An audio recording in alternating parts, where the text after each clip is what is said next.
السلام علیکم۔ آج کی کہانی امیر سسرال۔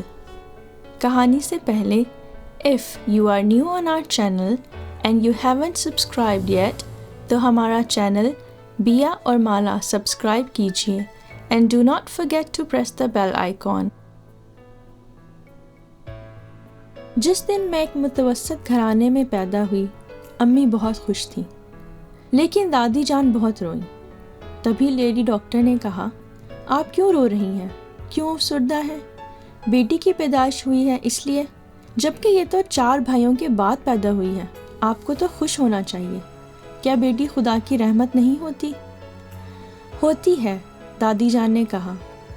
میں اس کے پیدا ہونے پر بہت خوش ہوں، لیکن اس کی قسمت سے ڈر لگتا ہے، کیونکہ بیٹیاں بہت پیاری ہوتی ہیں اور ان کا دکھ دیکھا نہیں جاتا۔ ڈاکٹر مسکرائی اور اس نے جواب دیا، قسمت بھی وہی بناتا ہے جس نے پیدا کیا ہوتا ہے، اس کا شکر ہر حال میں ادا کرنا چاہیے۔ وقت کا پہیہ چلتا رہا اور میں گریجویشن تک پہنچ گئی۔ امی ابو اور تمام گھر والے اب میری شادی کے فکر میں تھے۔ میری اکلوتی پھپھو بھی اس پریشانی میں شامل تھی۔ وہ میرے رشتے کی تلاش میں سرگرداں تھیں۔ ان کا اپنا کوئی بیٹا یا بیٹی نہ تھا، وہ بے اولاد تھیں، لیکن مجھ سے بہت ہی پیار کرتی تھیں اور انہوں نے مجھے بہت پیار سے پالا تھا، بالکل اپنی اولاد کی طرح۔ اسی لیے چاہتی تھی کہ امیر گھرانے میں رشتہ ہو اور ان کی مومل یعنی کہ میں سکھی گھر کی بہو بن جاؤں۔ امی اور پھپھو اکثر ایسی ہی باتیں کیا کرتی تھیں۔ میرے لیے کئی رشتے آئے، سبھی ہمارے جیسے سفید پوش گھرانوں سے تھے۔ امی اور پھپھو نے کسی رشتے کو قبول نہ کیا۔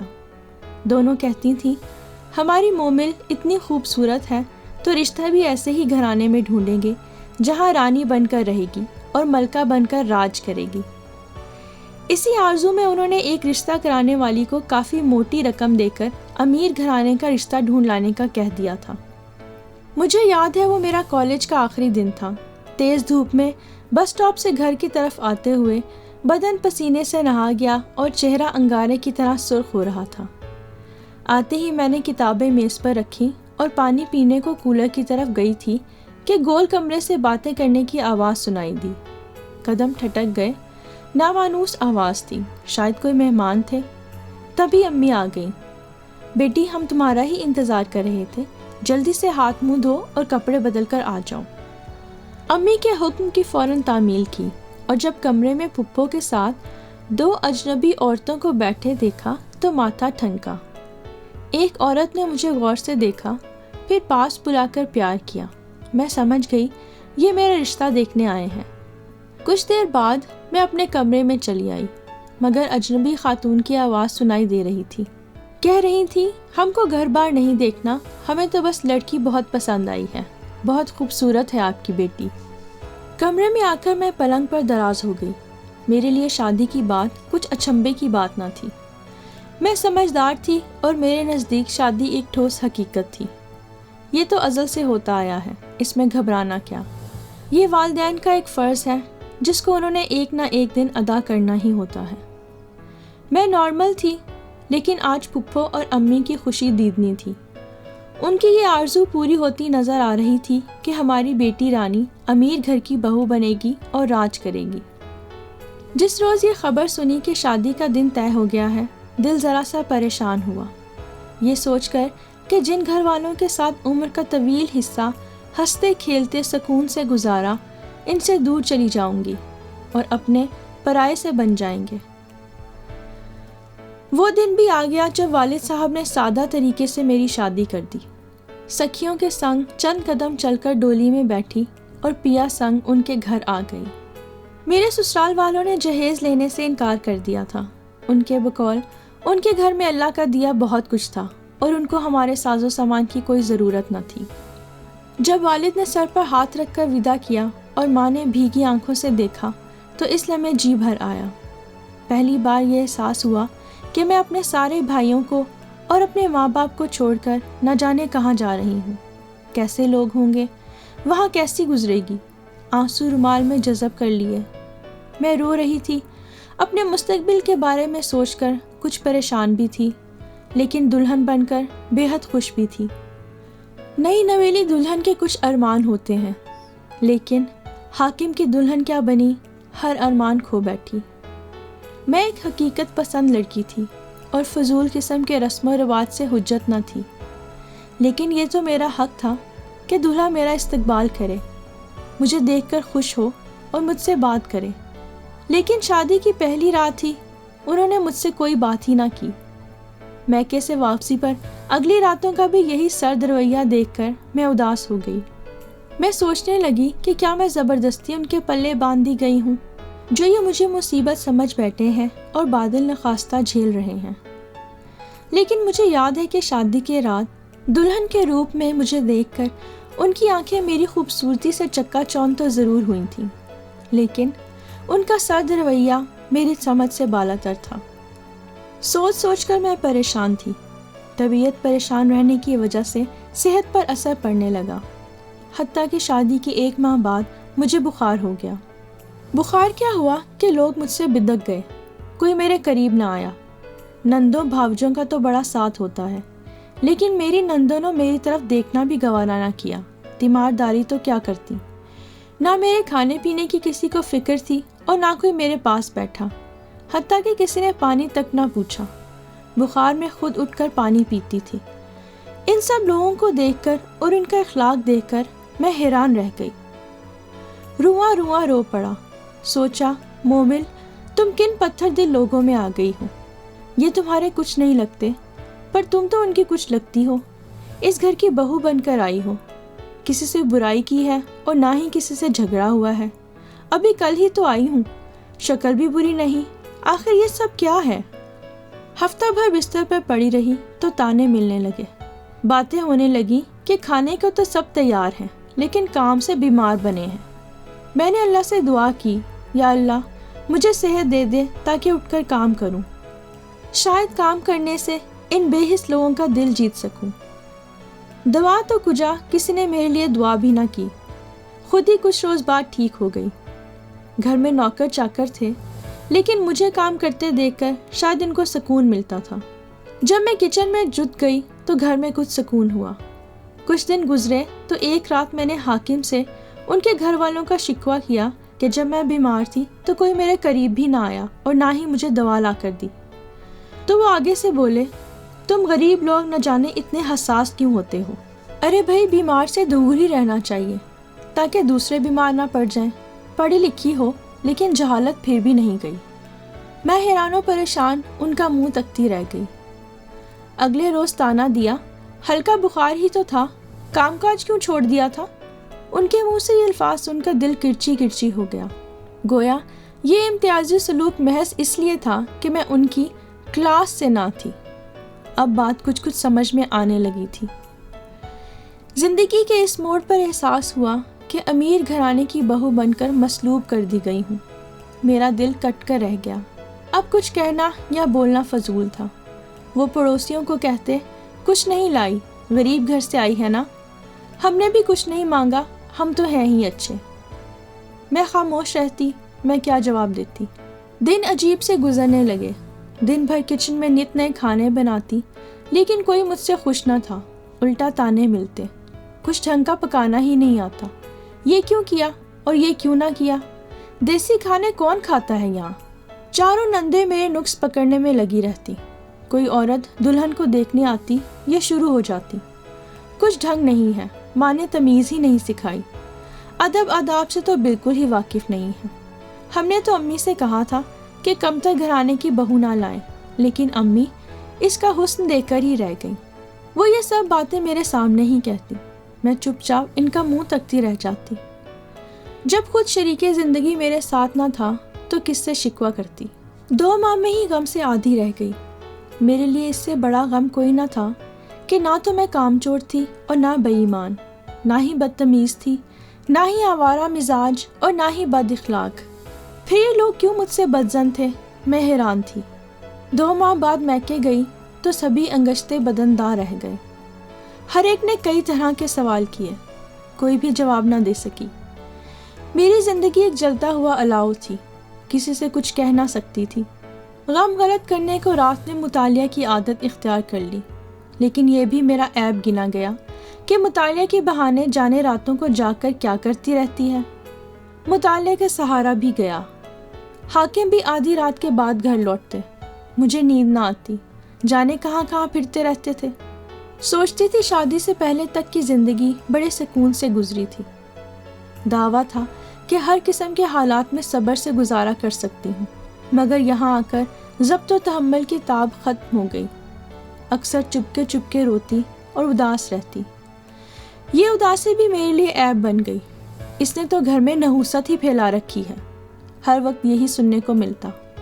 کہا کرتی تھی کہ انسان اپنی قسمت خود بناتا ہے، لیکن اب مان گئی کہ ایسا نہیں۔ یہی میری قسمت کا چکر نہیں تو اور کیا تھا۔ اپنے دل کے لہو سے سسرال میں محبت کا چراغ روشن کرنے کی صحیح کرتی رہتی، مگر ناکام رہتی۔ ان کی راہ میں پھول بچھانے میں لگی تھی اور وہ کہتے تھے کہ خوشامد کرتی ہے۔ اپنے شوہر کی عدالت کا دروازہ کھٹکھٹاتی تو آگے سے ڈانٹ پھٹکار کے سوا کچھ نہ ملتا۔ یہ میرے مقدر کی کمی ہی تھی کہ ہر کوشش کے بعد بھی میں بدبخت ہی رہی۔ کسی دن اچھے کپڑے پہن کر لپسٹک لگا لیتی تو آوارگی کے تانے بھی سننے پڑتے۔ ایک روز جب کہ شام گہری ہو رہی تھی، حاکم باہر سے آئے اور بغیر کھانا کھائے لیٹ گئے۔ میں ان کے پاس گئی اور پوچھا، آپ کی طبیعت تو ٹھیک ہے؟ جواب نہ دیا تو ان کے پاس بیٹھ گئی اور سر دبانے لگی کہ ایک دم انہوں نے میرا ہاتھ جھٹکا اور دھکا دے کر مجھے کمر کے بل گرا دیا۔ بولے، کیا کنیز خرید کر لایا تھا؟ اسی لمحے پگھلتا ہوا سیسا جیسے میرے کانوں میں چلا گیا۔ اٹھ کر بیٹھ گئے۔ میں وہیں زمین پر سسکنے لگی۔ بولے، ہماری سوسائٹی میں تمہاری جیسی بیوی کی کوئی گنجائش نہیں ہے۔ میں اٹھ کر کھڑی ہو گئی۔ مجھے بھی غصہ آنے لگا۔ میں بولی، آخر میرا کیا قصور ہے؟ بولے، تم کو شوہر کو خوش رکھنا آتا ہی نہیں ہے، بلکہ کسی کو بھی نہیں۔ میں نے بھی آگے سے جواب دیا، سب کو خوش رکھنا چاہتی ہوں، لیکن آپ کے گھر میں کوئی بھی مجھ سے راضی نہیں۔ آخر میں کیا کروں؟ کچھ مت کرو، بس تم ہماری جان چھوڑو اور یہاں سے چلی جاؤ۔ مجھے کچھ سمجھ نہ آیا۔ سوچا، یا تو یہ شخص ذہنی طور پر احساس کمتری کا شکار ہے، یا یہ مجھے پہچان ہی نہیں سکا۔ جو صبر کرتی رہی، ان کا ظلم و ستم بڑھتا گیا اور میری زندگی حرام ہوتی گئی۔ میں زندہ درگور ہو گئی۔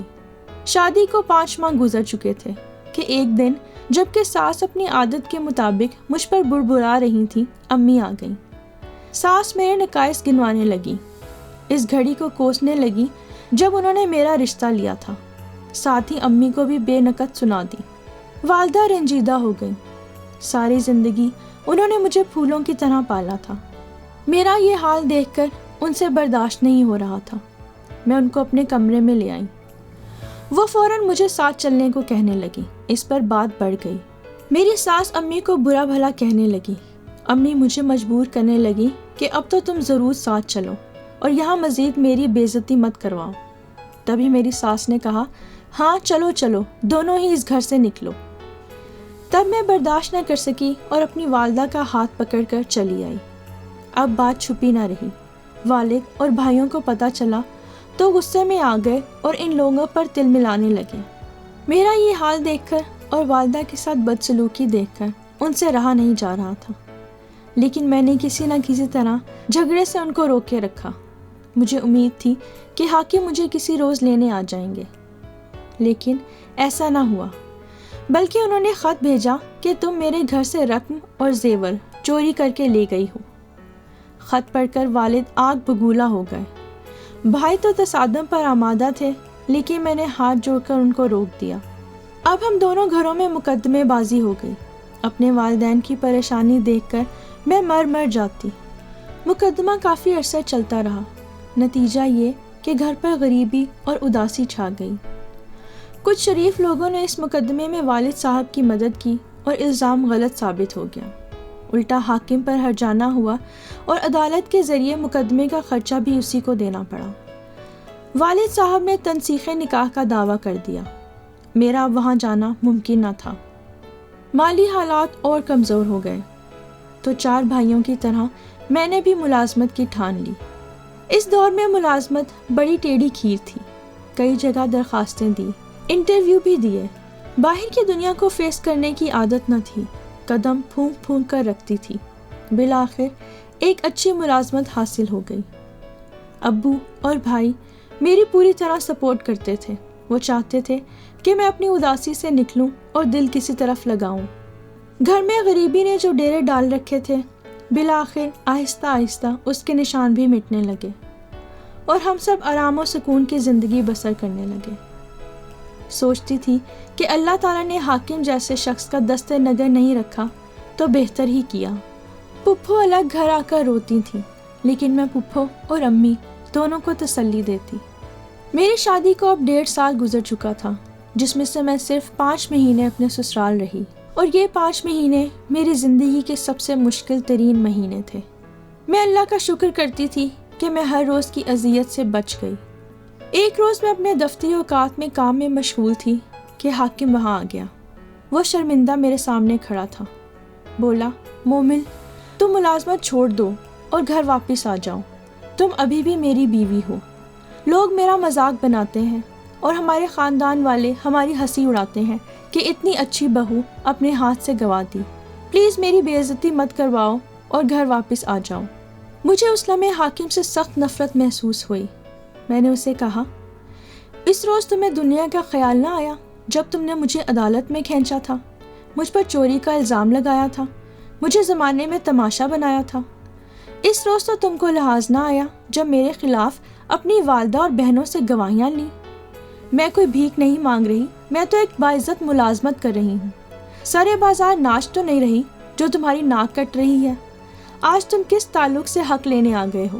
میں خود تو تمہارے گھر سے نہیں نکلی تھی، مجھے اور میری ماں کو نکالا گیا تھا، اور تم مجھے لینے بھی نہیں آئے بلکہ عدالت میں میری طلبی کروائی۔ تم لوگ جیب کے ضرور امیر ہو، لیکن ضمیر اور دل کے انتہائی غریب، اور میں تم جیسے مفلسوں کے ساتھ اپنی زندگی گزارنا بالکل پسند نہیں کروں گی۔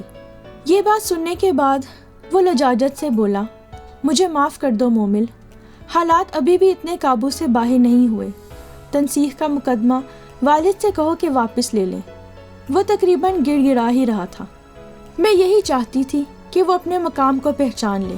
اسے اپنے سامنے گڑ گڑاتے دیکھ کر میرا دل ٹھنڈا ہو گیا، مجھے سکون مل گیا۔ شاید میرے انتقام کی بس اتنی سی ہی طلب تھی۔ بولا، سب لوگ تمہیں یاد کرتے ہیں، میں بالکل تباہ ہو گیا ہوں، کیا تم مجھے معاف نہیں کر سکتی؟ نہیں حاکم، اب تم عدالت ہی سے فیصلہ لینا، اور میں تمہیں جواب بھی عدالت میں ہی دوں گی۔ میں نے سختی سے جواب دیا۔ بالآخر وہ مایوس ہو کر چلا گیا۔ عدالت نے میرے حق میں فیصلہ دیا تو یہ سلسلہ بھی ختم ہو گیا۔ والدین نے سکھ کا سانس لیا اور میری زندگی میں بھی سکون واپس لوٹ آیا۔ کچھ ہی مہینوں بعد منجلے بھائی کے دوست فرحان کا رشتہ میرے لیے آیا۔ فرحان بچپن سے ہی احمد بھائی کا دوست تھا اور دونوں خاندان بہت اچھی طرح ایک دوسرے کو جانتے تھے۔ احمد بھائی نے امی ابو سے کہا کہ آپ مومل کی شادی فرحان سے کر دیں۔ وہ امیر تو نہیں، لیکن میں اس کی فطرت جانتا ہوں، وہ بہت ہی اچھا ہے اور مومل کو بہت خوش رکھ سکے گا۔ امی ابو خوفزدہ تو تھے، لیکن پھر بھی ہاں کر دی۔ آج فرحان سے میری شادی کو 2 سال ہو چکے۔ میری ایک بیٹی ہے جو فرحان کی جان ہے۔ میں اور فرحان دونوں جاب کرتے ہیں اور ایک اچھی، متوازن اور خوبصورت زندگی بسر کر رہے ہیں۔ میں یہی سمجھتی ہوں کہ ہر ماں باپ کو اپنے برابر کے لوگوں میں ہی رشتہ کرنا چاہیے، کیونکہ برابر کے لڑکا لڑکی بہت آسانی سے ایک دوسرے کو قبول کر لیتے ہیں اور زندگی کو بہتر طریقے سے گزارنے کے متمہل ہو سکتے ہیں۔